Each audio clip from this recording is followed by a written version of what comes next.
चलो स्टार्ट कर दें आज की क्लास। लास्ट क्लास में हमने क्या किया था, रेजिस्टेंस पढ़ा था। और रेजिस्टेंस के बारे में हमने पढ़ा था कि लेंथ और एरिया चेंज करने से, बेसिकली डायमेंशन चेंज करने से रेजिस्टेंस पे क्या इफेक्ट आएगा। ठीक है, और उसके आसपास जितने भी क्वेश्चन बनते थे, स्ट्रेच करके, कंप्रेस करके, चाहे कम परसेंटेज हो ज़्यादा परसेंटेज हो, किसी भी तरीके से चेंज करोगे तो रेजिस्टेंस में ऑन एन एवरेज कितना चेंज आएगा वो हमने फाइंड किया था। आज की क्लास में हमें क्या करना है, आज की क्लास में हमें फिर से सेम क्वेश्चंस करने हैं, finding the change in resistance. But अब जो क्वेश्चन आएगा वो बोला टेम्परेचर चेंज कर रहे हैं। अगर रेजिस्टेंस में टेम्परेचर चेंज कर दोगे तो टेम्परेचर बदलने से रेजिस्टेंस कैसे वेरी करता है वो हमें आज सीखना है। ठीक है, एक सिंगल फॉर्मूला है, फॉर्मूले के बेस पे ही सारे क्वेश्चन हैं, तो डिस्कस करते हैं। पहला जो टॉपिक है वो है dependence of R on temperature. तो अगर हम वो देखें, बेसिक फॉर्मूला क्या था, आर का फॉर्मूला था रो एल बाय ए। रो की वैल्यू हमने अभी लिखी थी कुछ टाइम पहले, m upon N E square tau l by a. तो हमें दिख रहा है रेजिस्टेंस और टाओ दोनों आपस में क्या है, इन्वर्सली प्रोपोर्शनल है। टाओ जो रिलैक्सेशन टाइम है, दो कोलिजन के बीच का टाइम, वो टेम्परेचर पर डिपेंड करता है। और इसी चीज़ के बदलने की वजह से हम बोल सकते हैं कि जो रेजिस्टेंस है वो क्या होगा, बदलेगा अगर टेम्परेचर चेंज होता है। लेकिन हमारे पास अलग अलग टाइप के मटेरियल हैं, हमारे पास कंडक्टर्स भी हैं, अलॉयज हैं, सेमी कंडक्टर, इंसुलेटर, सब में कुछ ना कुछ रेजिस्टेंस के अंदर चेंज आता है। किसी में रेजिस्टेंस इंक्रीज करता है, किसी में रेजिस्टेंस क्या करता है, डिक्रीज करता है। तो हमें वो सारे जो क्वेश्चन है वो हमें अभी डिस्कस करने हैं। तो पहला पार्ट जो हमारे पास है, ये फॉर्मूला काफ़ी रिलेटेबल है, हमने 11th क्लास में सीखा था। फॉर्मूला ये बोल रहा है कि R T, resistance at temperature T, is equal to R not, मतलब resistance at 0 degree Celsius bracket में 1 प्लस एल्फा टी। एक्चुअल में ये जो टी है वो डेल्टा टी होता है, बट डेल्टा टी होता है final minus initial. Final T है, इनिशियल 0 माना हुआ है, तो टी माइनस 0 क्या बचेगा, टी ही बचेगा। तो इसको हम बेसिकली क्या लिखते हैं, टी ही लिख देते हैं हम। तो ये फॉर्मूला अगर आप याद करो, ये फॉर्मूला 11th क्लास में था थर्मल एक्सपेंशन के अंदर, कि जो डेल्टा एल होता है, change in length, is directly proportional to alpha constant आता है एल डेल्टा टी। और यहाँ से एल निकालोगे तो सेम निकल के आता है L 1 plus alpha delta T. याद है कुछ ऐसा? क्या आपको 11th क्लास का ऐसा कुछ याद है? थर्मल एक्सपेंशन, लेंथ का, सुपरफिशियल एरिया का और वॉल्यूम एक्सपेंशन, तीनों में हमारे पास ये फॉर्म निकल के आता है, एक बार अल्फा, एक बार बीटा, एक बार गामा। तो थर्मल एक्सपेंशन के ज़्यादातर क्वेश्चन जो होते हैं टेम्परेचर डिपेंडेंस वाले, उनकी फॉर्म यही आती है। ठीक है, उनकी सबकी फॉर्म यही आती है, चाहे वो लेंथ में चेंज हो, रेजिस्टेंस चेंज हो, रेजिस्टिविटी चेंज हो, हम सब के लिए सेम फॉर्मूला चेप देते हैं।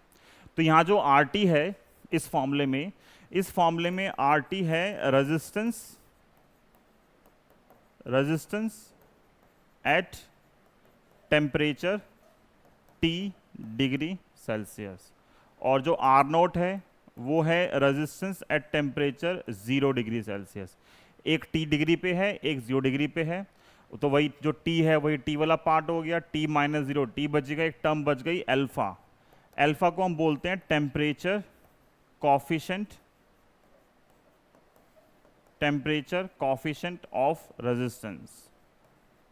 अल्फा जो है वो है टेम्परेचर कॉफिशेंट ऑफ रेजिस्टेंस। ठीक है, इस फॉर्मूले का यूज करो और एक बार रफ में निकालना अल्फा कितना आएगा। इस फॉर्मूले से बताओ अल्फा कितना आएगा, बताना यहां से अल्फा कितना आएगा। सॉल्व करो इसको, इसको रीअरेंज करो और यहां से अल्फा निकालो क्या आएगा।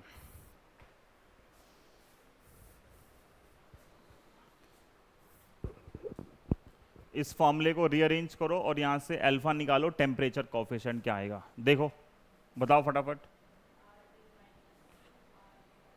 हाँ निकालने दो सबको,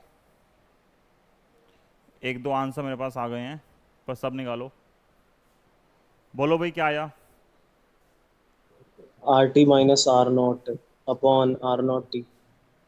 ये इधर जाएगा तो R T minus R naught divide by R naught into T. तो कोई बोले डिफाइन अल्फा, तो इस फॉर्मूले से मैं अल्फा डिफाइन कर सकता हूँ। देखो R T minus I naught का मतलब हो गया चेंज इन रेजिस्टेंस, तो alpha is defined as change in resistance. R naught था पहले वाला पर यूनिट ओरिजिनल रेजिस्टेंस और इनिशियल रेजिस्टेंस,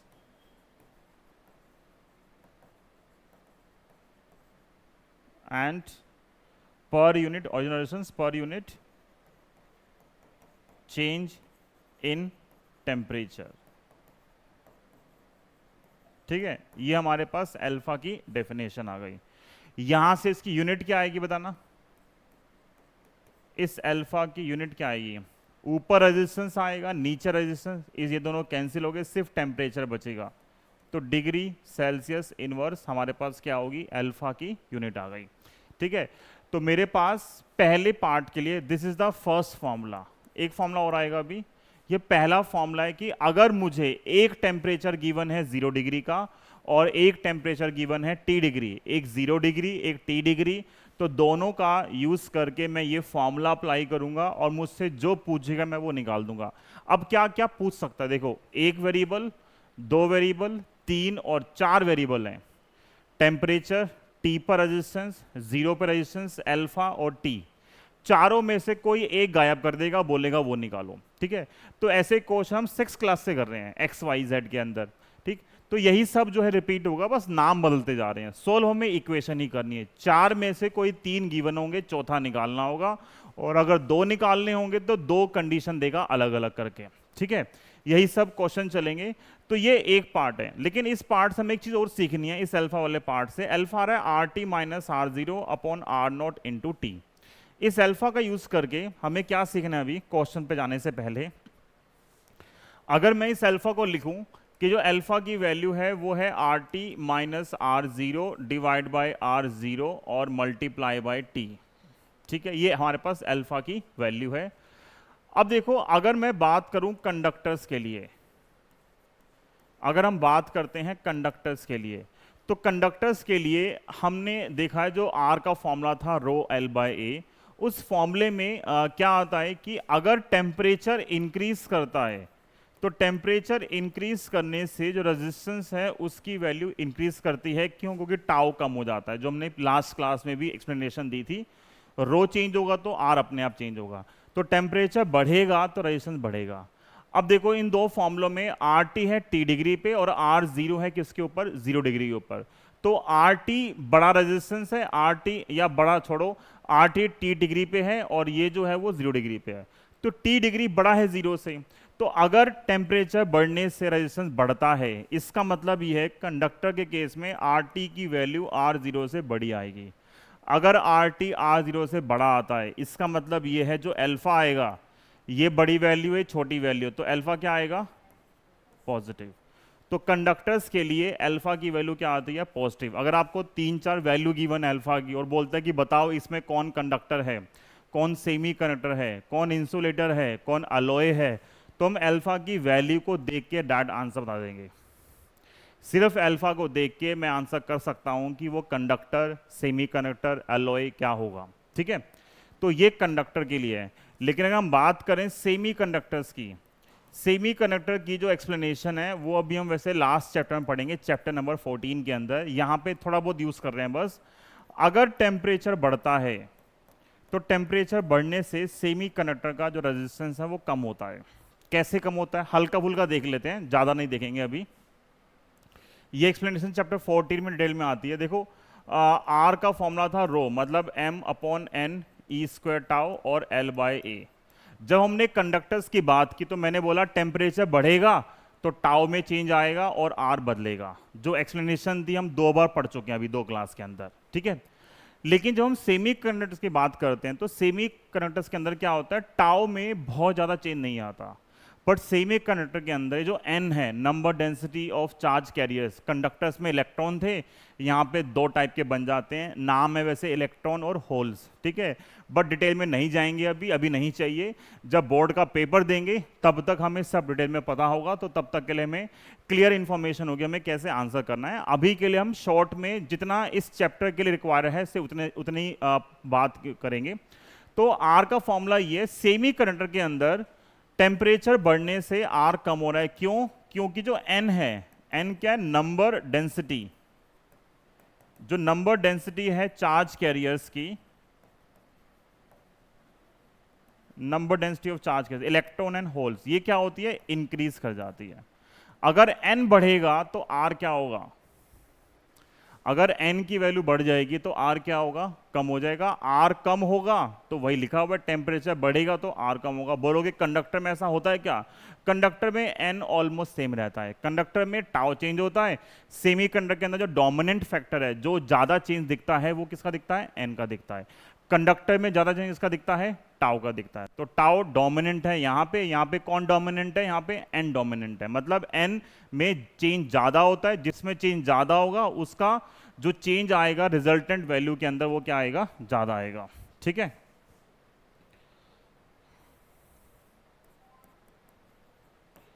क्लियर है यहां तक? यहां तक क्लियर है कि सेमी कंडक्टर के अंदर टेम्परेचर बढ़ेगा तो रेजिस्टेंस क्या हो जाएगा? कम। इसका मतलब यहां पे ये है सेमी कंडक्टर में कि आर टी की वैल्यू आर नोट से कम आ रही है। ये कम है, ये ज्यादा है, तो डिफरेंस क्या आएगा? अभी ये ज्यादा है, ये कम है, तो डिफरेंस पॉजिटिव आ गया। यहां पे ये कम हो गया, ये ज्यादा हो गया, तो अल्फा क्या आएगा? नेगेटिव। नेगेटिव। तो सेमी कंडक्टर्स के अंदर जो अल्फा की वैल्यू है वो क्या आती है? नेगेटिव। और कंडक्टर्स में अल्फा की वैल्यू क्या आती है? पॉजिटिव। एक पार्ट और आता है अलॉय। अलॉय अभी हम देखेंगे, डिस्कस करेंगे, उसकी हमें अभी जरूरत नहीं है, पर आज की क्लास में डिस्कस करना है वो। तो ये दो पार्ट हो गए, एक कंडक्टर्स के लिए और एक किसके लिए आ गया? Semi conductors. एंड इंसुलेटर्स का भी सेम ही फॉलो होता है। तो अभी के लिए हमारे पास अल्फा का एक फॉर्मूला है, ये हमारे पास अल्फा का एक फॉर्मूला है। अल्फा का मेरे पास एक फॉर्मूला और आता है। अल्फा का मेरे पास एक फॉर्मूला और आता है। देखो, ये मैंने लिखा, ये फर्स्ट फॉर्मूला है ना, ठीक है। मान लिया सेकंड कंडीशन क्या है मेरे पास सेकंड कंडीशन है, वो बोल रहा है T1 डिग्री सेल्सियस पर जो रेजिस्टेंस है वो R1 है। जब टेम्परेचर T1 था तो रेजिस्टेंस कितना है? R1। और जब टेम्परेचर हो गया T2 डिग्री सेल्सियस तो रेजिस्टेंस की वैल्यू क्या हो गई? R2। बोले इन दोनों का यूज करो और बताओ अल्फा कितना आएगा। इन दोनों का यूज करो और बताओ अल्फा कितना आएगा। अगर T1 डिग्री पे R1 है, T2 पे R2 है, तो बताओ अल्फा क्या होगा। और मैं इसको सॉल्व करने के लिए फॉर्मूला यूज कर रहा हूं, ये RT is equal to R naught और 1 प्लस अल्फा टी। अब यहां पे देखो, मुझे दोनों में कहीं भी R0 नहीं गिवन है। मुझे ये नहीं गिवन है कि 0 डिग्री सेल्सियस पे कितना टेम्परेचर है। तो अगर वो नहीं गिवन है तो मैंने वो मान लिया अभी अपने समझने के लिए। मैंने यही इक्वेशन एक बार इसमें लगा दी, एक बार यहां लगा दी, तो क्या बनेगा? जहां RT है एक बार R1 मान लिया, तो ये आएगा R1 equal to R naught और 1 प्लस अल्फा। जहां T था वहां क्या बन गया? T1। ये एक इक्वेशन आ गई। फिर R2 लिखा, इसको माना R नॉट और 1 प्लस अल्फा T2, और ये मेरे पास आ गई सेकेंड इक्वेशन। मैं मान लेता हूं अभी, लेट्स से कि जो T2 है वो बड़ा है T1 से। तो अगर हम कंडक्टर्स की बात करेंगे या अलॉयस की बात करेंगे, दोनों में टेम्परेचर ज़्यादा होगा तो रेजिस्टेंस क्या आएगा? कंपेरेटिवली ज़्यादा आएगा पहले वाली वैल्यू से। अब इन दोनों इक्वेशन का यूज़ करना है और मुझे अल्फा निकालना है। कैसे निकालोगे अल्फा? सबसे पहली चीज़ तो, मैं क्वेश्चन में कहीं भी आर नॉट गिवन नहीं है तो ये आर नॉट हटाना पड़ेगा। कैसे हटाओगे? डिवाइड कर दो। जैसे ही डिवाइड करोगे तो R1 बाई R2 कितना आएगा? 1 प्लस अल्फा T1 और 1 प्लस अल्फा T2। फिर क्या किया? क्रॉस मल्टीप्लिकेशन कर दो। R1 अल्फा T2 R2 और R2 अल्फा T1। इस अल्फा को उधर ले गए, R2 इधर आ जाएगा, ठीक है। या इस R1 टर्म को वहां ले गए और इस टर्म को इधर ले गए, तो अल्फा कॉमन आएगा, ये बचेगा R1 T2 और R2 T1 equal to R2 minus R1। और अल्फा क्या बचेगा? अल्फा बचेगा मेरे पास R2 minus R1 divide by R1 T2 और R2 T1। तो अब तुम ये देखो, मेरे पास अल्फा ही निकालने के दो फॉर्मूले आ गए। अल्फा का एक फॉर्मूला ये है जब एक टेम्परेचर क्या होगा, 0 डिग्री होगा। अल्फा का एक फॉर्मूला ये है जब दोनों टेम्परेचर अदर देन 0 है। तो कोई भी क्वेश्चन आएगा तो क्वेश्चन पढ़ते ही मुझे सबसे पहले ये चेक करना है कि मुझे वो फॉर्मूला अप्लाई करना है या ये जो फॉर्मूला है ये अप्लाई करना है। बहुत सारी बुक्स के अंदर उन्होंने सारे क्वेश्चन इसी से सॉल्व कर रखे हैं। किसी किसी बुक में कोई भी क्वेश्चन आए उन्होंने यही लगा दिया फॉर्मूला। अगर जैसे ये क्वेश्चन था और उसमें उन्होंने ये फॉर्मूला अप्लाई कर रखा है, मतलब जहां T1 है उसको उन्होंने मान लिया R0 और T2 को मान लिया RT और सॉल्व कर दिया। तो अगर आप किसी किसी बुक से क्वेश्चन करोगे तो आपके आंसर मैच नहीं करेंगे, ठीक है, क्योंकि उन्होंने ये फॉर्मूला अप्लाई कर रखा है। मेरे अकॉर्डिंग ये गलत है।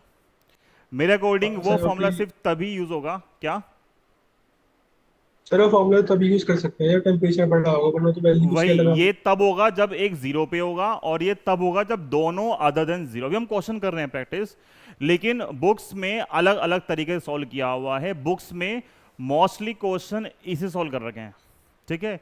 तो अगर आपका बुक में इससे सॉल्व किया हुआ है और आप ये अप्लाई करोगे तो फिर आपके आंसर मैच नहीं करेंगे। तो थोड़ा बहुत आंसर में वेरिएशन आएगा इस वजह से कि आपने फॉर्मूला सही अप्लाई किया गलत अप्लाई किया, वो कॉन्ट्रोवर्शियल बात है। पर हम यही यूज करेंगे जब भी हमारे पास क्वेश्चन आएगा अदर देन 0 डिग्री वाला, ठीक है।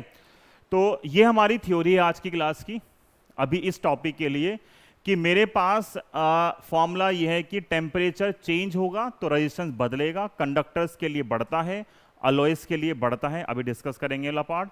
सेमीकंडक्टर के लिए क्या होगा, कम हो जाएगा। एक फॉर्मूला ये है, एक फॉर्मूला ये है, दो ही फॉर्मूले हैं। ये याद करने का तरीका ये है कि ऊपर R2 माइनस R1, अगर ऊपर पहले R2 है तो नीचे पहले R1 आएगा, ठीक है। क्योंकि ये जो है इसमें कंफ्यूजन सिर्फ ये होता है कि अगर आपने एक भी टर्म इंटरचेंज कर दी पूरा क्वेश्चन गलत हो जाएगा आपका, ठीक है। करें स्टार्ट अब क्वेश्चन। आई थिंक एक पेज खाली आएगा, हमने एक पेज बचा लिया। अब देखो पहला क्वेश्चन, ये आसान आसान क्वेश्चन है, क्वेश्चन बहुत डिफिकल्ट नहीं है, बस ये फॉर्मूला पता होना चाहिए। पहला क्वेश्चन बोला टेम्परेचर कॉफिशिएंट जो है रेजिस्टेंस का अल्फा वो गिवन है 0.04 डिग्री सेल्सियस इनवर्स, और let R naught be the resistance of wire made from this material at 0 degree. तो 0 डिग्री पे कितना है, R नॉट है, और बोला है what should be the temperature of this object so that its resistance increases to R naught. तो T degree पे मैंने मान लिया रेजिस्टेंस क्या हो गया, 2R नॉट। तो बस कुछ है ही नहीं करने के लिए। RT का फॉर्मूला क्या है, R नॉट और 1 प्लस अल्फा T। सॉल्व करो, बताओ T क्या आएगा, लगाओ दिमाग खुद से, फटाफट सॉल्व करो इसको, वैल्यूज पुट करो, बताओ क्या आंसर आएगा। अब जो टाइम है वो सारा आपको ही लगेगा, मुझे नहीं लगेगा।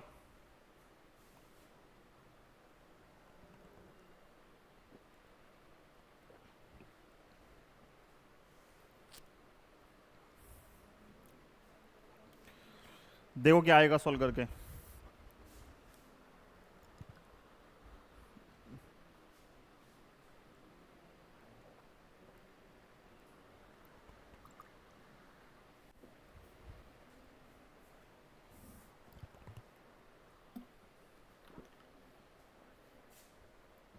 आ गया, बोलो आ गया, नहीं आया।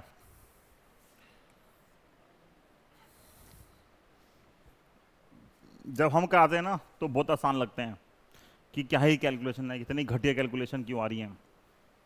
जब खुद करने बैठते हैं तो डिवाइड भी नहीं होता। ये देखो सारे पेज पलट दिए पीछे के।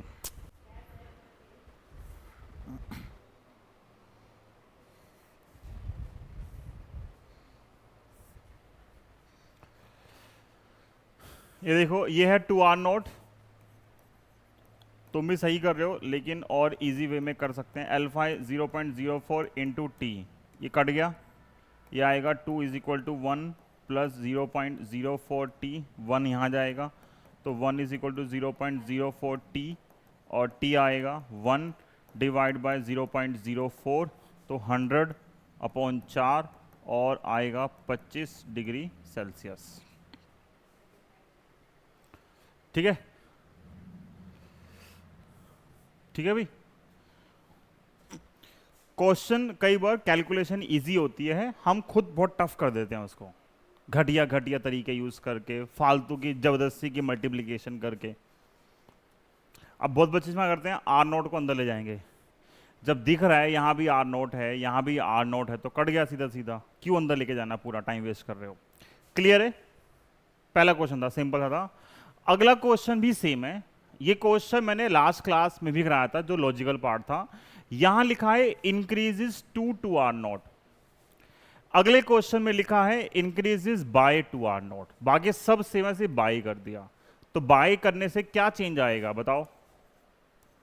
सर उसमें प्लस हो जाएगा। ऐड हो जाएगा। बस यही अब जो आर टी है वो क्या आएगा, जो पहले था वो, और उसमें टू आर नोट ऐड कर दिया, तो कितना हो जाएगा ये 3 आर नोट। अब लगा दो फॉर्मूला फिर से, R T is equal to R naught और 1 प्लस एल्फा टी। बताओ टी क्या आएगा, बताओ 3 क्या आएगा?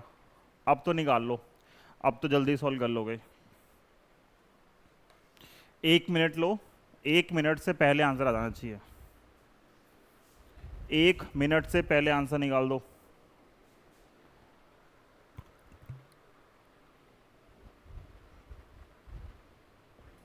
Fifty degree Celsius. कितना?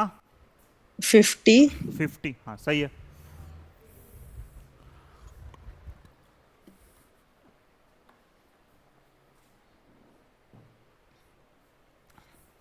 मतलब पहले वेदी बहुत अलग तरीके से कैलकुलेशन कर रही थी, तभी आंसर आने में टाइम लगा। सब मैंने कॉम्प्लिकेट कर दिया था उसको, वही हाँ ये होता ब्रैकेट वाला है, से। ये 1 बचेगा, ये इधर आ गया तो ये आएगा 2, 0.04 टी, और टी सॉल्व करोगे 2/0 साहब 1.02 बचेगा, 100/2 कितना आएगा 50 डिग्री सेल्सियस। ठीक है, आ गया ना?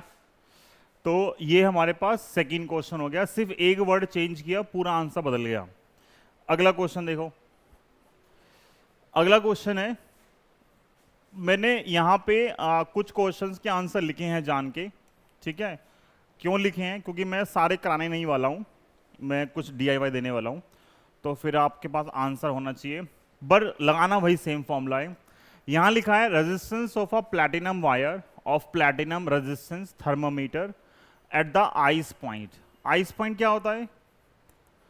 आइस पॉइंट होगा 0 डिग्री सेल्सियस पे, जो रेजिस्टेंस है वो कितना है 5 ohm. And steam point, steam point कितना हो गया 100 डिग्री सेल्सियस 100 पे, डिग्री सेल्सियस। जो रेजिस्टेंस है वो कितना है 5.23 ओम। 0 पे पता है, 100 पे पता है। और बोला है when the thermometer is inserted in a hot bath resistance of platinum wire is 5.795। किसी टेम्परेचर पे रेजिस्टेंस हो गया 5.795 ओम। तो बोला बताओ टेम्परेचर क्या होगा। मैंने टेम्परेचर T मान लिया। अब बिना सॉल्व किए क्या मैं ये आंसर कर सकता हूं कि जो टेम्परेचर T आएगा वो 100 से ज्यादा आएगा 100 से कम आएगा? इस क्वेश्चन में क्या मैं ये आंसर कर सकता हूं कि जो टेम्परेचर T आएगा उसकी वैल्यू 100 से ज़्यादा आएगी या 100 से कम आएगी? कम आएगी, ज़्यादा आएगी, उसके पीछे का रीज़न क्या है? मैं किस बेसिस पे ये बोल सकता हूं कि टेम्परेचर जो आएगा वो 100 से ज़्यादा या कम आएगा? लग रहा पता? जो हमने पीछे भी थ्योरी डिस्कस की है, बस सेम यूज़ कर। देखो 0 पे 5 ओम था, तो 100 डिग्री तक आते आते रेजिस्टेंस बढ़ गया। कितना रेजिस्टेंस हो गया? 5.23 ओम हो गया। तो 0 से 100 आने में रेजिस्टेंस हो गया 5.23 ओम। तो रेजिस्टेंस क्या हो गया? इंक्रीज कर गया। तो जब यहां से यहां इंक्रीज कर रहा है, अब रेजिस्टेंस हो गया 5.795, मतलब रेजिस्टेंस और बढ़ गया। तो रेजिस्टेंस और बढ़ेगा तो कॉरस्पॉन्डिंग टेम्परेचर भी क्या होगा? कम होगा क्या? बढ़ेगा वो भी। तो एक तो मुझे दिख रहा है साफ साफ, जो टेम्परेचर T आएगा उसका आंसर 100 से ज़्यादा आएगा।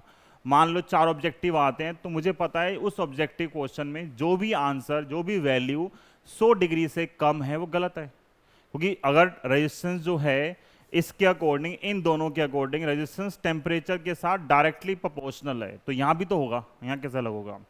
अब यहाँ 3 कंडीशन आ गई। अभी तक क्वेश्चन में एक ही कंडीशन आ रही थी, अब यहाँ 3 कंडीशन आ गई। तो 3 को यूज कैसे करेंगे? देखो, हमें 100 पे पता है, 0 पे पता है। जो हमने अभी दो क्वेश्चन किए हैं, दोनों क्वेश्चन में मुझे अल्फा गिवन था, ठीक है, कि ये अल्फा है, अब बताओ टेम्परेचर या रेजिस्टेंस क्या होगा। इस क्वेश्चन में अल्फा गिवन नहीं है, तो मुझे पता कि मुझे टेम्परेचर निकालना हो या रेजिस्टेंस निकालना हो, मुझे सबसे पहले अल्फा चाहिए। तो यहाँ पे हमें किसी तरीके से जुगाड़ करके अल्फा निकालना पड़ेगा। अल्फा कैसे निकालेंगे, यहाँ से अल्फा कैसे निकालेंगे, जो आर टी का फॉर्मूला था वो मैंने पहले इन दोनों में लगा दिया, तो क्या आएगा, R100 is equal to R0 और 1 प्लस अल्फा टी कितना है यहाँ पे 100, ठीक है। ये कितना है R100, ये है 5.23, ये है 5, 1 प्लस अल्फा और ये कितना है 100, ठीक है। यहाँ तक बताओ यहाँ से अल्फा क्या आएगा, सोल्व नहीं करना, बस ऐसा रफ में वैल्यू निकाल लेंगे, रफ में वैल्यू निकाल लेंगे। ये 5 है, ठीक है, या तो डिवाइड कर दो या बेटर तरीका क्या है, इस 5 को अंदर कर दिया मल्टीप्लाई, तो अल्फा आएगा वही ना R2 माइनस, अगर मैं डायरेक्ट भी यूज करता तो अल्फा क्या आएगा R2 minus R1 upon R1 into T, ये था अल्फा, तो आएगा 0.23 अपॉन 5 इंटू 100, ये मेरे पास अल्फा आ गया, ठीक है। मैंने भी सोल्व नहीं किया, क्यों, मुझे पता आगे जब मैं करूंगा दोबारा सब काटना पीटना पड़ेगा, तो फायदा नहीं है सोल्व करने का, इसको मैंने यहीं छोड़ दिया, ठीक है यहाँ तक। अब मैंने क्या किया, मैंने दोबारा अगेन यूज कर लिया, now using R T is equal to R0 और 1 प्लस अल्फा टी। अब आर टी मतलब ये हो गया, कितना टेम्परेचर आर टी 5.795, R0 कितना है फिर से 5 और 1 प्लस अल्फा कितना है 0.23 डिवाइड बाय 5, 100 और इंटू टी, ठीक है। क्या करोगे, 5 से कर दिया अंदर मल्टीप्लाई, तो यह आएगा 5 पॉइंट, वैसे हम बहुत फालतू स्टेप्स कर रहे हैं पर समझाने के लिए करने पड़ रहे हैं। इधर पहले 5 आएगा, प्लस जब 5 इस टर्म से मल्टीप्लाई होगा तो 5 5 कट गया, ये बचेगा 0.23 डिवाइड बाय 100 इंटू टी। ये 5 इधर जाएगा, ये 5 इधर जाएगा तो माइनस हो जाएगा, तो क्या बचेगा, ये बचेगा 0.795 equal to 0.23 divide by 100 into T, तो क्या आएगा टी यहाँ से, सो यहाँ चला गया, 79.5 डिवाइड बाय 0.23, टी आएगा 795 इंटू 100 डिवाइड बाय 23, इसको सॉल्व कर लो, ठीक है। ये इतने डिग्री सेल्सियस मेरे पास आंसर आ गया। तो इस क्वेश्चन में या इस टाइप के क्वेश्चन में थोड़ी बहुत calculation compare to other chapter जो है वो ज़्यादा है, ठीक है। यहाँ पे कैलकुलेशन थोड़ी सी ज़्यादा है, बाकी क्वेश्चन में ऐसा जो थ्योरेटिकल या जो लॉजिकल पार्ट है वो नहीं है, बेसिक मैथमेटिकल क्वेश्चन है कि आपको पहले 2 टेम्परेचर पे रेजिस्टेंस गिवन था, उन दोनों का यूज किया और हमने वहां से क्या निकाल लिया, पहले अल्फा निकाल लिया, अल्फा निकाला फिर दोबारा इक्वेशन यूज की उसमें पुट कर दिया, तो आपके पास टी निकल जाएगा। चेक करो, मैच कर जाएगा आंसर आपका, ठीक है। क्लियर है ये। तो यहां पे मुझे ये कैसे पता चला कि मुझे ये यूज करना फॉर्मूला R0 वाला, क्योंकि मुझे एक रेजिस्टेंस दे रखा था 0 डिग्री पे और एक दे रखा है किस पे, स्टीम पॉइंट पे, और एक रैंडम टेम्परेचर पे रेजिस्टेंस ये गिवन है, वो निकालना था, तो हमने फॉर्मूला यूज किया, सॉल्व कर दिया, ठीक है। अब आगे करें सेम क्वेश्चन दोबारा से, लेकिन अब एक चेंज कर दिया। अब क्वेश्चन देखो, ये बताओ पहले पढ़ के क्वेश्चन को, इसमें कौन सा फॉर्मूला अप्लाई करोगे, इसमें कौन सा फॉर्मूला अप्लाई करोगे, पहले वाला दूसरे वाला, पढ़ो।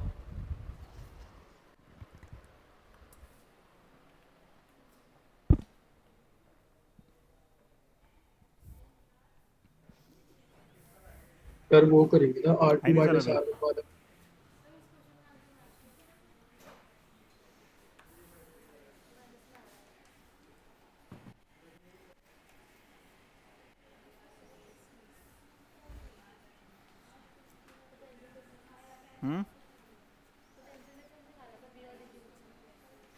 चेक करता हूँ अभी क्लास के बाद, ठीक है।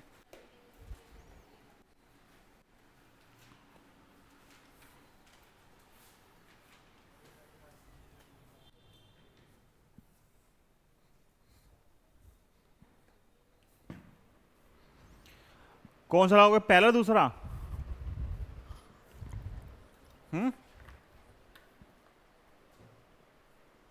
देखो एक, R2 माइनस R1 वाला। हाँ, एक टेम्परेचर है, सही है, 27 डिग्री। बोला 27 डिग्री सेल्सियस पे जो रेजिस्टेंस है वो कितना है, 100 ओम।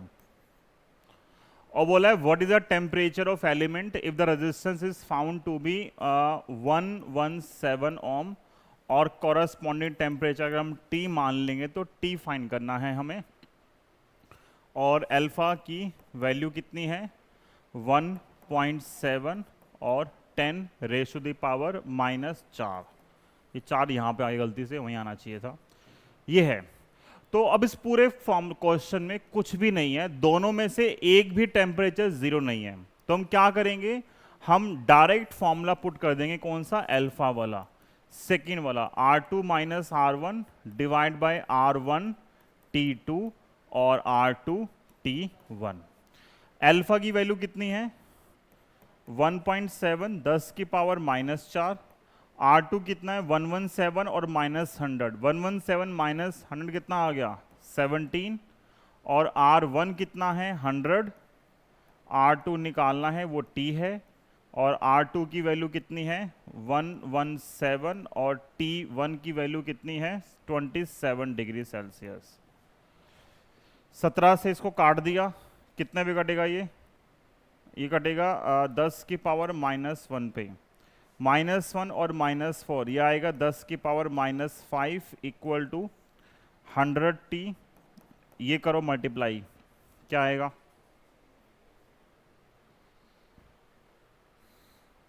117 गुना में 27। कैसे करोगे मल्टीप्लाई, बिना ज़्यादा तामझाम किए? 117 को 27 से कैसे करोगे मल्टीप्लाई? एक तरीका यह है, इसको लिखा है 117 और इनटू में 27 है, 30 माइनस 0, 30 माइनस कितना आएगा, 3, तो 30 से किया, और जो 3 वाला वो माइनस कर दिया, तो 0, 21 का 1, 2, 5, 3, ठीक है, ठीक है। और क्या आएगा आपके पास, इसमें से क्या माइनस कर दोगे, 3 वाली वैल्यू, 3 सत्ते 21 का 1, 3 और 2 5 और 3,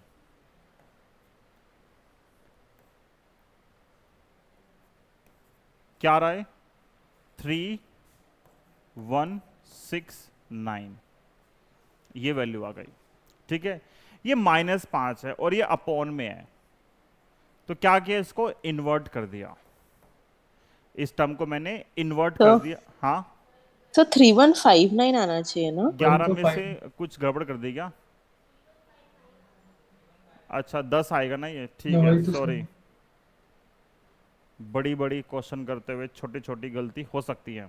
3159, तो ये टर्म आएगी हमारे पास 3159, ठीक है। इसको इन्वर्ट कर दिया, जब इसको इन्वर्ट करोगे तो क्या आएगा, 1/10 रेज़ टू द पावर -5, तो क्या बन जाएगा ये, 10 की पावर 5 इक्वल टू, ये इन्वर्ट करोगे 100T और -3159, ठीक है। 10 की पावर 5 का मतलब कितना हो गया, 3 4 5, 1 लाख, 100T और -3159, ये इधर आके क्या हो गया, ऐड हो गया, तो ऐड हो तो क्या आएगा, 103,159 इज इक्वल टू 100T, और T आएगा, डिवाइड कर दोगे 100 से, तो 1031.59 डिग्री सेल्सियस, ये T निकल गया, ठीक है। अब इस क्वेश्चन में देखो, अगर आप देखो तो क्या ही हमने कोई कंसेप्ट यूज किया, नहीं, सिर्फ फॉर्मूला है, हमने बस आइडेंटिफाई किया है कि उन दो अल्फा के जो फॉर्मूले हैं उनमें से कौन सा अप्लाई करना है और सॉल्व करना है, ठीक है। अब सारे क्वेश्चन ऐसे ही हैं, इस टॉपिक के जितने भी क्वेश्चन हैं जहां पे आपको टेम्परेचर डिपेंडेंस का यूज करके रेजिस्टेंस फाइंड करना होता है, सब में आपको यही लॉजिक यूज करना है, सॉल्व करना है। ठीक, एक क्वेश्चन और दे रहा हूं, वो ट्राई करना, फिर आगे बढ़ेंगे। आ गया ये समझ में? क्या ये समझ में आ गया? कर दें Yes, आगे, sir. आगे कर दें।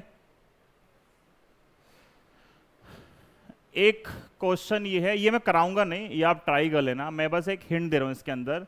इन्होंने क्वेश्चन में एक पार्ट एक्स्ट्रा ऐड कर दिया बस। वो बोला है एक नाइक्रोम हीटिंग एलिमेंट। नाइक्रोम जो है वो अलॉय होता है निकल, क्रोम और आयरन का। नाइक्रोम है हीटिंग एलिमेंट है, it is connected to a 220 volt supply और initially it draws a current of 2.2 ampere. Initial current ये है, इनिशियल वोल्टेज वो है। तो वोल्टेज और करंट का यूज करके मैंने निकाल लिया पहले कितना रेजिस्टेंस आएगा, वो आएगा 220 वोल्ट और डिवाइड बाय 2.2, सॉल्व करोगे कितना आएगा, 100 ओम इनिशियल रेजिस्टेंस आ गया।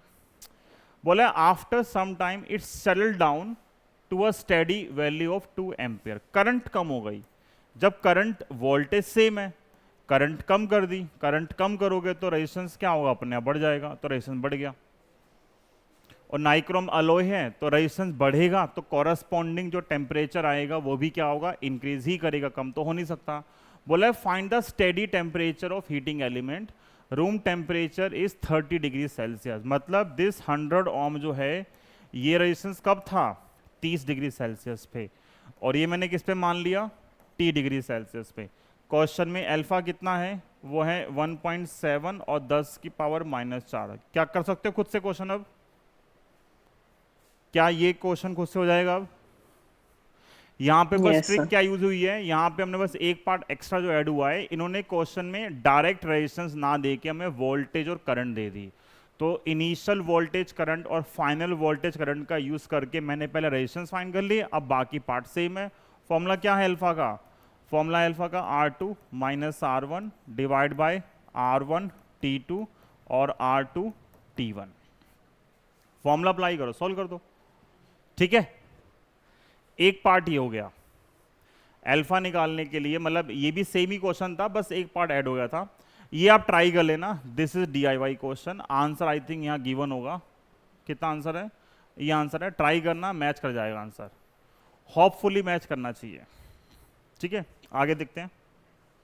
एक क्वेश्चन ये है, ये लास्ट क्वेश्चन है, ये इस टॉपिक का लास्ट क्वेश्चन है। तो क्या आएगा, ये है temperature coefficient of resistivity for two material A and B। ये भी होमवर्क ही है, मैं कराऊंगा नहीं है, बस समझा रहा हूं थोड़ा सा। दो अलग अलग चल रहे हैं, एक A चल रहा है और एक अलग से B चल रहा है। बोला है A के लिए जो अल्फा है वो है 0.0031 और B के लिए जो अल्फा है वो है 0.0068। ठीक है, दो रेजिस्टेंस है R1 R2, they are made from material A and B and they have resistance of 200 ohm and 100 ohm at 0 degree Celsius. तो इसका 0 डिग्री पे कितना रेजिस्टेंस है, 200 ओम। इसका कितना है 0 डिग्री पे, 100 ओम। फिर बोला show on a diagram the colour code of carbon resistance. अब ये जो कलर कोडिंग है ये हमने अभी तक पढ़ी नहीं है, ऑल्दो ये CBSE में मतलब बोर्ड में नहीं है अब, पर हमें नेक्स्ट क्लास में कलर कोडिंग देखेंगे। अदर देन कलर कोडिंग मैं ये पूरा क्वेश्चन आज डिस्कस कर रहा हूँ। ठीक है, कलर कोडिंग मैं नहीं कराऊंगा आज, वो मतलब इस टॉपिक का पार्ट नहीं, वो हम अलग से डिस्कस कर लेंगे। तो अदर देन कलर कोडिंग हम सारा क्वेश्चन करते हैं। बोला कलर कोडिंग कुछ कलर वाला निकालना है, that would have a resistance equal to series combination of R1 and R2 at the temperature of 100 degree Celsius. मतलब 100 डिग्री सेल्सियस पे दोनों रेजिस्टेंस को सीरीज में लगा दिया और बोला है बताओ टोटल रेजिस्टेंस क्या होगा। तो सीरीज में रेजिस्टेंस वैसे क्या होता है 10th क्लास के हिसाब से R1 + R2 + R3 and so on. ठीक है, तो मैं क्या करूंगा, मैं निकालूंगा इसको 100 डिग्री पे, इसको 100 डिग्री पे, और सीरीज बोला है तो दोनों को ऐड कर दूंगा, बस इतना काम मुझे करना है। तो निकालना है यहाँ पे R100 क्या आएगा, R100 आएगा R0 और 1 + अल्फा T। T कितना है 100, और ये भी R100 कितना आएगा R0 1 + अल्फा × 100। निकालो दोनों क्या आएंगे, आसान से हैं, ये R1 मान लिया और ये मान लिया R2।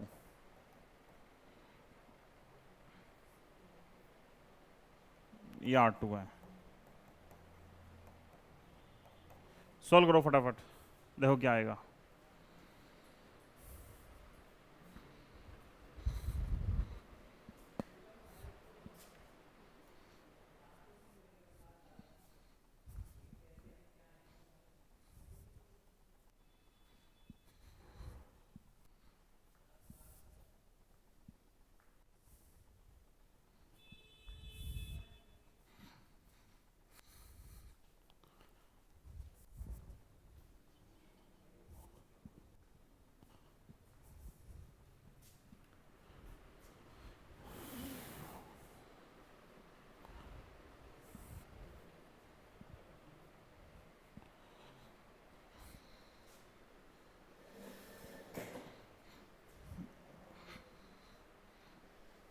करा, क्या आएगा एक बार, क्या ही वैल्यू है, पहली वैल्यू क्या आई?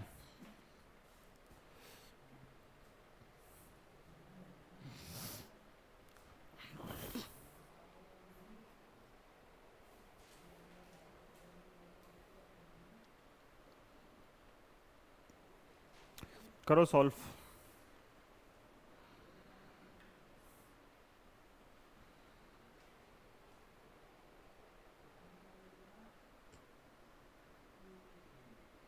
बताओ क्या आएगा।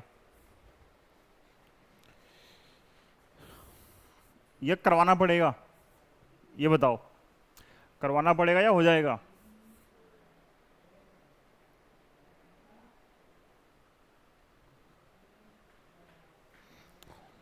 सोचो।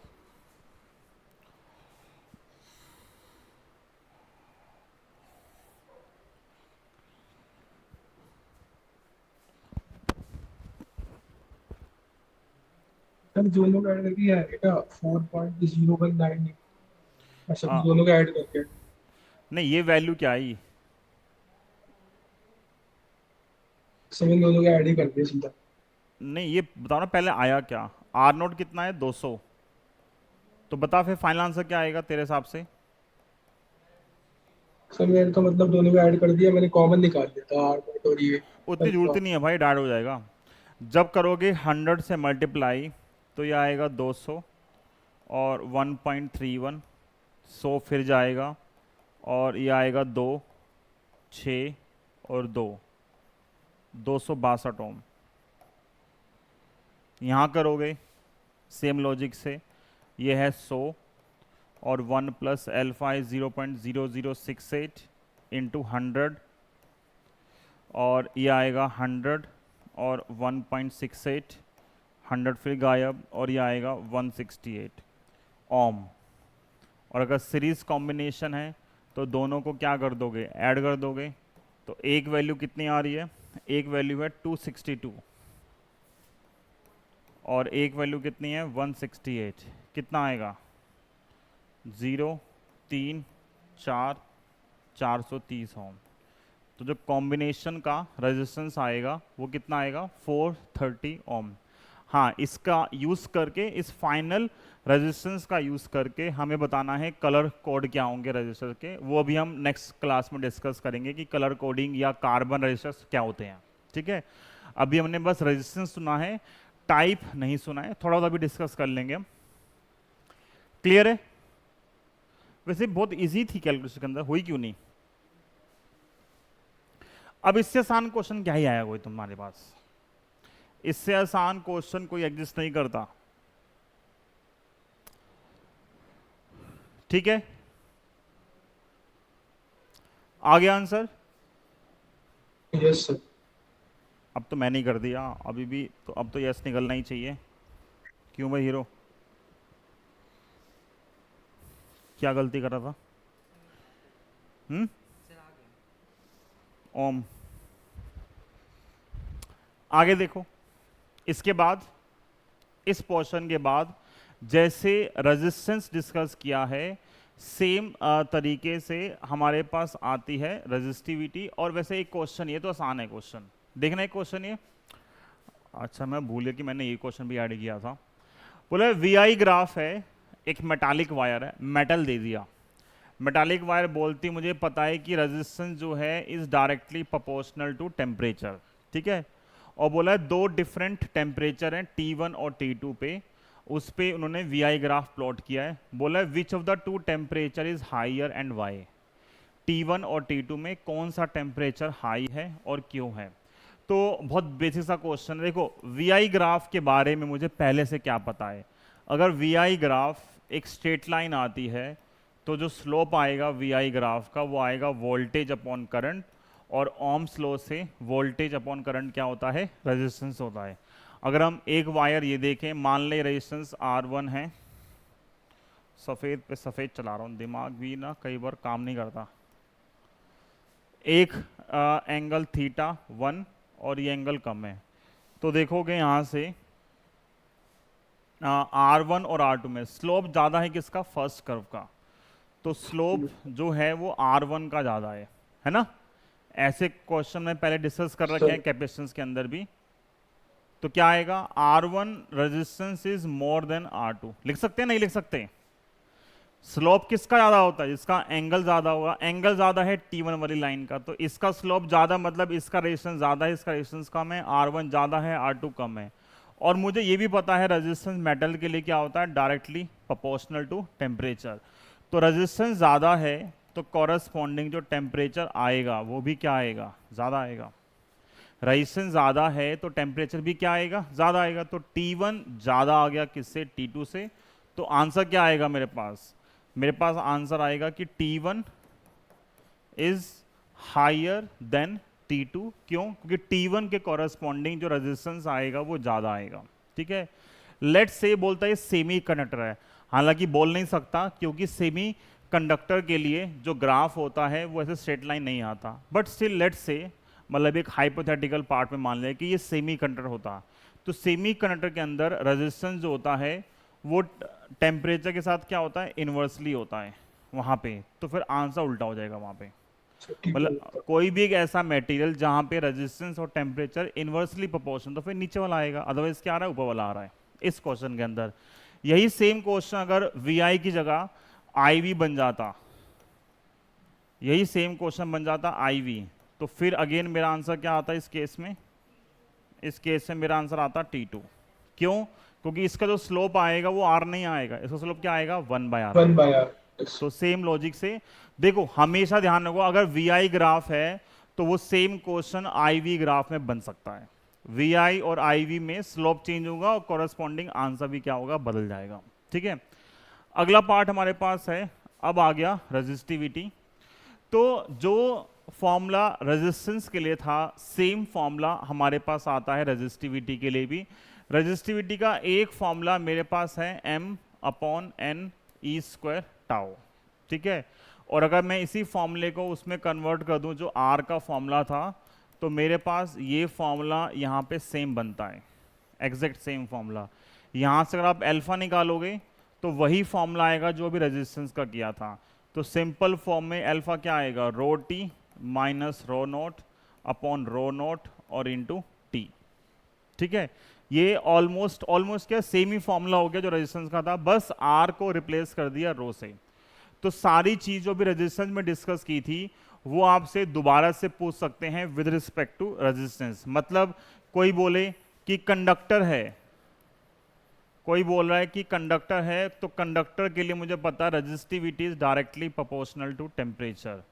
कोई बोलेगा सेमी कंडक्टर है, तो सेमी कंडक्टर के अंदर जो रेजिस्टिविटी आएगी वो आएगी इन्वर्सली प्रोपोर्शनल टू टेम्परेचर। क्यों, रो का फॉर्मूला है M/N(E²) टाउ।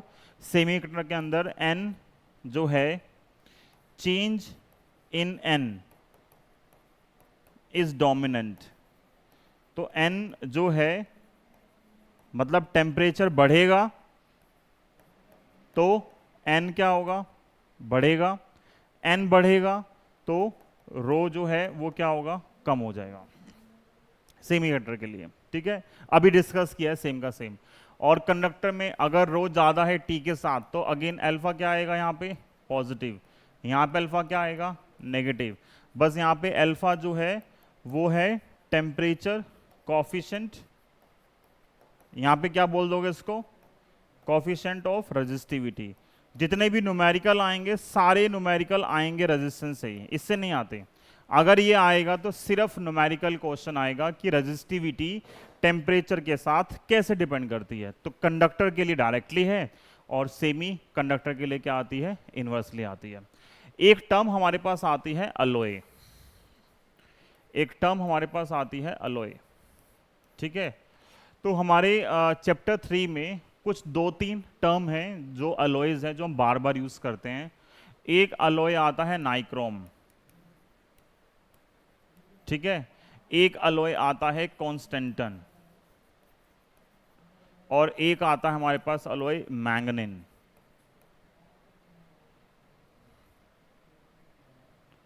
एक अलॉय आता है हमारे पास मैंगनीन। 3 अलॉय हैं, नाइक्रोम, कॉन्स्टेंटन और मैंगनीन। अब एक क्वेश्चन ये आता है कि हमें अलॉयज क्यों चाहिए, ठीक है, एक क्वेश्चन आता है कि हमें अलॉयज क्यों चाहिए। अब हम थोड़ा सा पार्ट डिस्कस करते हैं इसको हल्का फुल्का कि मतलब क्या है अलॉयज का और क्यों चाहिए। देखो रेजिस्टेंस जो होता है कंडक्टर्स का वो कम होता है, ठीक है। और अगर हम लैब में देखें, लेबोरेटरी के अंदर या इन जनरल, जब मैं बोलता हूं कि कोई रेजिस्टेंस मुझे चाहिए, अच्छा एक क्वेश्चन 10th क्लास में था, बहुत बेसिक सा क्वेश्चन है। बोला है मेरे पास एक एल्युमिनियम है, एक कॉपर है, एक नाइक्रोम है, ठीक है, इनमें से कौन रजिस्टर है? एल्युमिनियम, कॉपर, नाइक्रोम में कौन रजिस्टर है? इन तीनों में क्या तीनों रेजिस्टेंस हैं या कोई एक रेजिस्टेंस है? नाइक्रोम अलॉय है, एल्युमिनियम कॉपर जो है वो तो किस में आ गए, वो मेटल के अंदर आ गए। इनमें से कौन रजिस्टर है और कौन रजिस्टर नहीं है? 10th क्लास का क्वेश्चन है, ठीक है। रेजिस्टेंस का मतलब होता है कि किसी भी मटेरियल के अंदर अगर वो करंट को थोड़ा सा मतलब ऑब्स्ट्रक्शन प्रोवाइड कर रहा है या दे रहा है उसकी प्रॉपर्टी की वजह से, तो वो रेजिस्टर है। अब जैसी हमारे लिए रेजिस्टेंस की ना एक अलग ही इमेज बनी हुई है कि कोई अलग से रेजिस्टेंस आते हैं, ऐसा नहीं होता, ये सब रेजिस्टेंस हैं, लेकिन इनका रेजिस्टेंस बहुत कम है। इनका रेजिस्टेंस इतना कम होता है कि इनको मैं एक्चुअल रेजिस्टेंस बनाने के लिए यूज नहीं करता, लेकिन होता तो इनका भी है। अब मान लो कॉपर है, कॉपर का अगर आपको 1 ओम रेजिस्टेंस बनाना है, 1 ओम चाहिए, तो आपको बहुत कई मीटर्स में वायर चाहिए। लेकिन वही 1 ओम रेजिस्टेंस बनाने के लिए अगर मैं अलॉय यूज करूंगा, कॉन्स्टेंटन वगैरह, यूरेका वायर यूज करूंगा, तो मेरा सिर्फ 10 सेंटीमीटर में काम बन जाएगा। 10 सेंटीमीटर 1 ओम दे रहा है एक में, और एक में कई मीटर्स की वायर चाहिए कॉपर के अंदर 1 ओम बनाने के लिए। तो बेटर क्या है? अगर कोई मुझे बोलता है कि आपको 1 ओम का रेजिस्टेंस बनाना है, तो आप कौन सा मटेरियल प्रीफर करोगे, कॉपर या मान लो अलॉय? क्या अलॉय। प्रीफर करोगे? अलॉय प्रीफर करोगे। एक तो इकोनॉमिकल है, सस्ता पड़ेगा और कम मटेरियल के अंदर भी काम चल रहा है, ठीक है। तो अलॉयज जो होते हैं, अलॉयज की एक प्रॉपर्टी यही है कि इनकी जो रेजिस्टिविटी होती है वो ज़्यादा होती है। रेजिस्टिविटी ज़्यादा होने का मतलब क्या हो गया? इनका जो पर सेंटीमीटर रेजिस्टेंस है वो कंपेयर टू मेटल्स या कंडक्टर्स क्या होता है? ज़्यादा होता है। तो कोई बोले कि हमें अलॉयज क्यों चाहिए, तो इसका एक आंसर है कि इनकी रेजिस्टिविटी क्या होती है? ज़्यादा होती है। पहला आंसर ये है, ठीक है, अलॉयज का। इन अलॉयज के लिए, इन अलॉयज की दूसरी प्रॉपर्टी क्या होती है? अभी अगला क्वेश्चन वही आएगा, वही लिखेंगे वहीं पे कि अलॉयज बनाते क्यों हैं। अगर हम इस चैप्टर के बेसिस पे देखें तो अलॉयज की एक तो रेजिस्टिविटी ज़्यादा है, मतलब पर सेंटीमीटर जो इनका रेजिस्टेंस आता है वो कंपेयर टू मेटल कंडक्टर्स क्या होता है? ज़्यादा होता है, जिसकी वजह से जो रेजिस्टर्स बनते हैं, जो स्टैंडर्ड रेजिस्टर बने जाते हैं लैब में, आपके वो होते हैं रेजिस्टेंस बॉक्स होते हैं, बने बनाए रेजिस्टेंस आते हैं, उन सब में हम अलॉयज यूज करते हैं। क्यों? क्योंकि उनकी रेजिस्टिविटी ज़्यादा है, मतलब कम वायर के अंदर काम चल जाता है, पहला पार्ट। दूसरा, जब भी हम रेजिस्टेंस बनाते हैं तो हम वो भी अलॉय के जो बनाते हैं, उसका दूसरा आंसर जो है वो है अल्फा में छुपा हुआ है। अल्फा क्या है? अगर इस फॉर्मूला देखेंगे तो अल्फा क्या बोल रहा है कि टेम्परेचर बढ़ाने से रेजिस्टिविटी में या रेजिस्टेंस के अंदर कितना चेंज आता है, वो अल्फा आता है। मान लो मैंने टेम्परेचर बढ़ाया 1 डिग्री सेल्सियस, और 1 डिग्री सेल्सियस बढ़ाने से रेजिस्टेंस के अंदर एक मेटेरियल में चेंज आया -4 का, एक में चेंज आया कितने का? एक का चेंज आ गया। 1 डिग्री टेम्परेचर बढ़ाने से 1 ओम या मान लिया 0.5 ओम का चेंज आ गया, तो कौन सा अच्छा कंडक्टर माना जाएगा, पहले वाला या ये वाला? या किस केस में मैं ये बोलूंगा, मैं क्वेश्चन रिफ्रेम कर देता हूं, कौन से केस में मैं ये बोल सकता हूं कि अल्फा बढ़ाने से या टेम्परेचर बढ़ाने से रेजिस्टेंस में कम चेंज आता है, पहले वाले में दूसरे वाले में? पहले वाला बोला है 1 डिग्री बढ़ाने से इतने ओम का चेंज आया, 0.0001 का चेंज आया है। इसमें 1 डिग्री बढ़ाने से 0.5 ओम का चेंज आ गया, सिर्फ 1 डिग्री से। तो इन दोनों में ए और बी में ऐसा कौन सा मटेरियल है इन दोनों में से जिसमें टेम्परेचर बढ़ाने से कम चेंज आ रहा है, ए या बी? सर ए में आ रहा है। ए में बहुत कम चेंज आ रहा है, ना के बराबर चेंज आ रहा है। ठीक है, अगर मैं इसको 100 डिग्री बढ़ाऊंगा, देखो हमने भी क्वेश्चन भी किया था एक पीछे, मान लो ये वैल्यू -4 की जगह -8 हो जाए या -7 हो जाए, तो अल्फा और कम हो गया। अल्फा और कम होगा तो मतलब क्या होगा, टेम्परेचर तो बढ़ रहा है, रेजिस्टेंस बढ़ तो रहा है, लेकिन चेंज इतना कम है कि वो ना के बराबर दिख रहा है। अब इसी -4 को आप -8 मान लो, -0070 और 1, तो बहुत कम चेंज हो गया। तो जितना कम चेंज होगा रेजिस्टेंस का, जितना अल्फा कम होता है, उतना ही जो डिपेंडेंस है टेम्परेचर के ऊपर वो कम होती रहती है। तो कंडक्टर्स में, अलॉयज में एक डिफरेंस ये है कि कंडक्टर्स में जब टेम्परेचर बढ़ता है तो अल्फा सिग्निफिकेंटली दिखता है, जिनकी चेंज हो गया। अलॉयज में क्या होता है, कुछ अलॉयज हमारे पास ऐसे हैं उनमें टेम्परेचर तो बढ़ा, लेकिन जो रेजिस्टेंस है वो क्या हुआ, वो ना के बराबर चेंज हुआ है। तो सेकेंड प्रॉपर्टी हमारे पास जो है इन अलॉयज को यूज करने की, वो ये है कि इनकी जो टेम्परेचर डिपेंडेंस है किसके ऊपर, मतलब जो अल्फा जो, या ऐसा बोल दो टेम्परेचर जो डिपेंडेंस है रेजिस्टेंस की, वो क्या है, ना के बराबर है, वो बहुत कम चेंज होता है।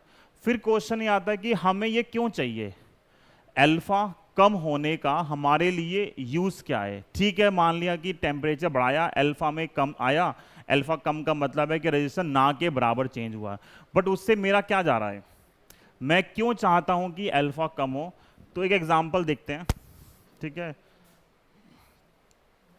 एग्जाम्पल देखते हैं कि ओम्स लॉ जो है वो है V = IR, और R का फॉर्मूला था V/I, V/I था M/N E² टाउ और L/A। क्वेश्चन बोलता है कि प्रूफ करो या वेरीफाई करो ओम्स लॉ।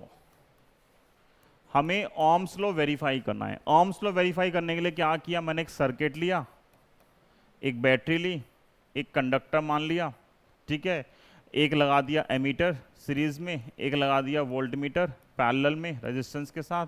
ये बेसिक सर्किट है, और मैं वोल्टेज इंक्रीज कर रहा हूँ, करंट इंक्रीज कर रही है, और मैं ये ग्राफ कुछ प्लॉट करना चाह रहा हूँ। लेकिन हो क्या रहा है, मान लो करंट इंक्रीज कर गई, लेट से करंट इंक्रीज कर गई, करंट इंक्रीज करेगी इस सर्किट के अंदर, तो हीटिंग इफेक्ट का एक फॉर्मूला आता है I² RT, 10th क्लास के हिसाब से पढ़ रहे हैं अभी हम ये।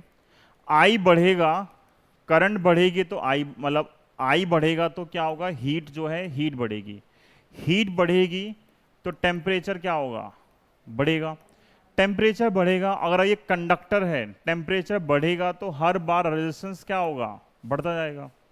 अगर रेजिस्टेंस बढ़ता जाएगा तो क्या कभी भी मेरा जो VI ग्राफ है वो स्ट्रेट लाइन आएगा, नहीं आएगा।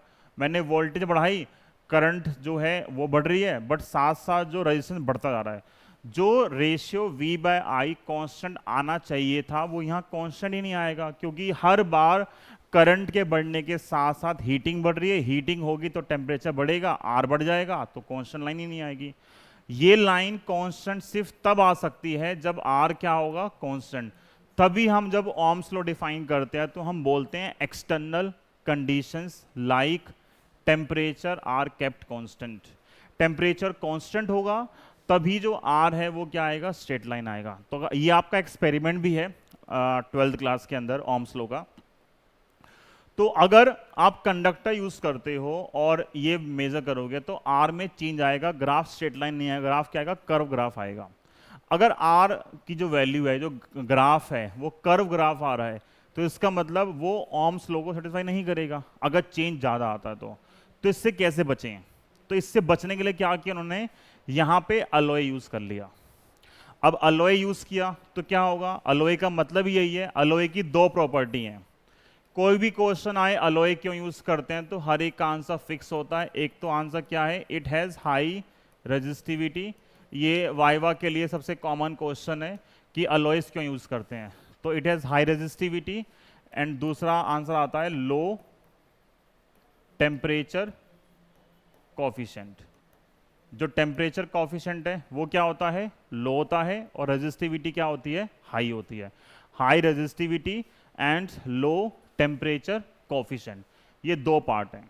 रेजिस्टिविटी हाई है, टेम्परेचर कॉफिशिएंट क्या है, लो। तो अगर टेम्परेचर कॉफिशिएंट लो है इसका मतलब क्या है, सब सेम है, करंट बढ़ी हीट बढ़ेगी, हीट बढ़ेगी तो टेम्परेचर बढ़ेगा, लेकिन टेम्परेचर के बढ़ने से रेजिस्टेंस नहीं बढ़ेगा, क्योंकि अल्फा क्या था, change in resistance per unit resistance per unit change in temperature. मतलब जितना टेम्परेचर में चेंज आ रहा है उसकी वजह से रेजिस्टेंस में ना के बराबर चेंज आ रहा है, इसीलिए अल्फा क्या है, कम है। तो अगर मैंने यहाँ पे अलॉय यूज कर लिया कोई, तो अलॉय यूज करने से टेम्परेचर तो बढ़ेगा, लेकिन साथ साथ जो रेजिस्टेंस में चेंज आएगा वो ना के बराबर आएगा। रेजिस्टेंस ऑलमोस्ट कांस्टेंट होगा तो ग्राफ हमारे पास क्या आएगा, हमेशा स्ट्रेट लाइन आएगा।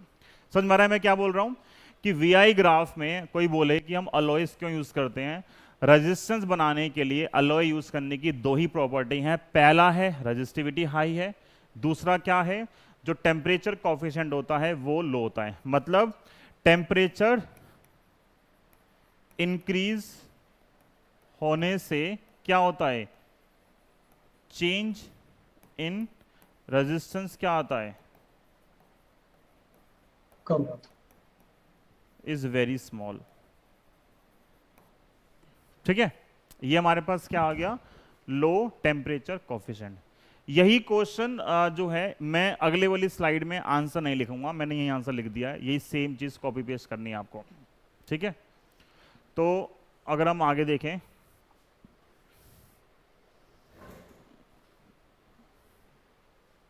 ये ना question, why alloys like constantan and manganin are used for making standard resistors, तो आंसर क्या आएगा, वही पहला आंसर क्या आएगा, अलॉयज की रेजिस्टिविटी क्या होती है, हाई रेजिस्टिविटी, शॉर्ट में आंसर लिखना है, दूसरा लो टेम्परेचर कॉफिशिएंट, बस खत्म।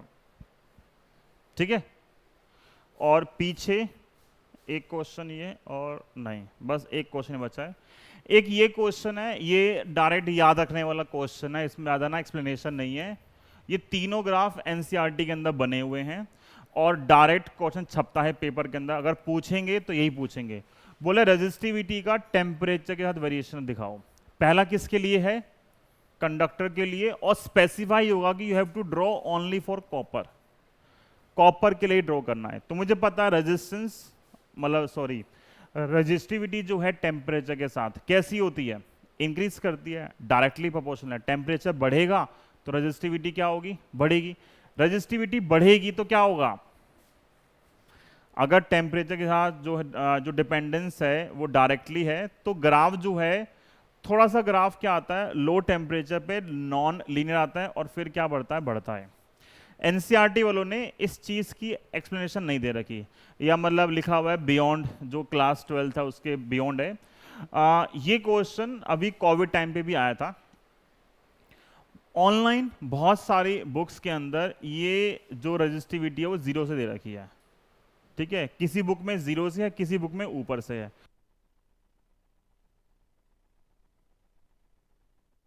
सर आवाज गई, आवाज गई।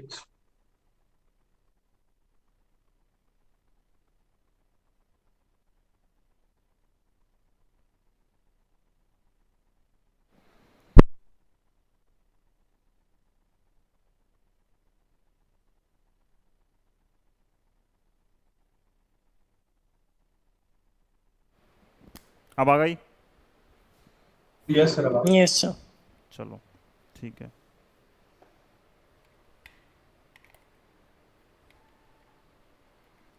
जब पहली बार गई थी हमें 10 मिनट लग गए थे चेंज करने में, पर ये सब चलता रहता है, छोटी चीज़ें हैं, है ना। तो हाँ मार्कर भी चेंज हो गया। तो पहला ग्राफ है रो वर्सेस टी कॉपर के लिए, सेकेंड ग्राफ है रो वर्सेस टी फॉर नाइक्रोम, वो स्ट्रेट लाइन आता है, ठीक है।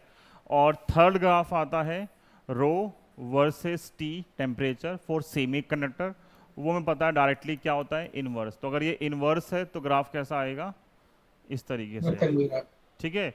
ये तीनों क्वेश्चन आपको ध्यान रखने हैं, तीनों इंपॉर्टेंट है, तीनों क्वेश्चन जो हैं वो इंपॉर्टेंट है, ठीक है। तो आज की क्लास के लिए हम इतना ही करते हैं। नेक्स्ट क्लास में हम इन्हीं सब के जो छोटे मोटे क्वेश्चंस और हैं वो उठा के लाएंगे और रेजिस्टेंस का सीरीज और पैरेलल करेंगे। इसमें से एक पार्ट और था जो मैंने यहाँ डिस्कस नहीं किया है, नॉन ओमिक कंडक्टर, वो मैं नेक्स्ट क्लास में करूँगा, ठीक है। Okay, bye bye.